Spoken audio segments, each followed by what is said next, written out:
China telah mencapai kemajuan ekonomi yang luar biasa dalam 4,5 dekad yang lalu sejak pengenalan pembaharuan ekonomi dan dasar pembukaan pada tahun 1978. Melihat ke masa depan, ekonomi hijau yang bertujuan untuk mengurangkan pelepasan karbon dan meningkatkan kualiti KDNK akan menjadi satu lagi enjin pertumbuhan untuk pembangunan ekonomi China. Menurut satu kenyataan media, pemacu ekonomi China telah berubah dari satu sektor ke satu sektor. Hal ini kerana pada tahun 1980 sahaja, pemasaran ekonomi adalah enjin yang paling penting bagi China. Malah, kuasa pengeluaran yang dikeluarkan oleh sistem pasaran membawa pertumbuhan dua angka untuk KDNK negara. Pada tahun 1990 dan 2000, integrasi ke dalam sistem perdagangan global membawa pertumbuhan yang ketara kepada ekonomi negara khususnya di negara China. Ini sekaligus membantu pembangunan industri hartanah dan pembinaan infrastruktur besar-besaran yang menyokong kuat pertumbuhan ekonomi negara. Oleh sebab itu, pada penghujung tahun 2023, China telah menerima pakai ekonomi hijau sebagai hala tuju baharu untuk pertumbuhan. Ini menjadikan ekonomi hijau sebagai sektor penting dari segi strategik ekonomi China dan boleh menerajui pertumbuhan negara pada masa hadapan. Terdahulu, pertumbuhan ekonomi China kekal stabil sekaligus memberi sumbangan positif kepada pemulihan ekonomi dunia. Hal ini dapat dilihat apabila China memperdalam penglibatannya dalam globalisasi ekonomi serta merangsang kerjasama antarabangsa. Oleh sebab itu, negara China dapat menggalakkan pembaharuan dan pembangunan domestik. Melihat kepada peningkatan dan perkembangan ekonomi negara China ini, maka tidak heranlah bagaimana negara China mampu menjadi sebuah negara ekonomi paling kukuh berbanding negara-negara membangun yang lain.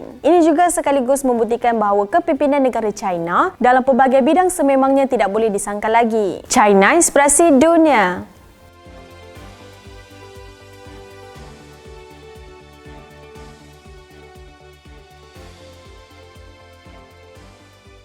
Channel China Kini ini akan memaparkan info-info berkaitan pembangunan, ekonomi, sukan, pelancongan, kecanggihan sains dan teknologi yang terdapat di negara China. Untuk perkongsian lebih banyak info menarik, jom subscribe channel China Kini ini. China, inspirasi dunia.